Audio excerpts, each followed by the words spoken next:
പുറത്ത് നല്ല മഴയാണ് കേട്ടോ. ഈ മഴയത്ത് നല്ല കപ്പയും കക്കാർച്ചും കൂടി ഇട്ട് കുഴച്ചിട്ട് അത് കഴിക്കാനായിട്ടൊരു മോഹം. അപ്പോൾ ഞാൻ അമ്പലപ്പുഴയ്ക്ക് പോയപ്പോൾ അവിടെ കക്കാർച്ച ഉണ്ടായിരുന്നു. അത് കിട്ടിയ ഉടനെ തന്നെ കപ്പയും കൂടി വാങ്ങിയിട്ടുണ്ടായിരുന്നു.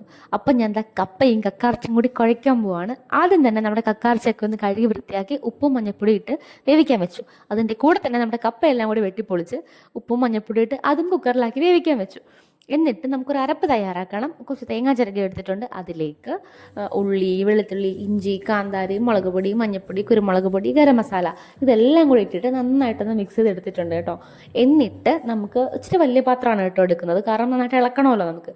അത് അടുപ്പത്ത് വെച്ച് കൊടുത്തിട്ടുണ്ട്. അതിലേക്ക് കുറച്ച് എണ്ണ ഒഴിക്കുന്നു, കടുക് പൊട്ടിക്കുന്നു, ഉള്ളിയും കറിവേപ്പിലയും കൂടി ഇട്ട് ഒന്ന് വറയിട്ടെടുക്കുമ്പോഴത്തേക്കും അതിലേക്ക് നമ്മുടെ അരപ്പ്, നമ്മൾ ചിലതായിട്ട് അരച്ച് വെച്ചിരിക്കുന്ന അരപ്പുണ്ടല്ലോ, ആ അരപ്പ് അങ്ങോട്ട് ചേർത്ത് കൊടുക്കുക.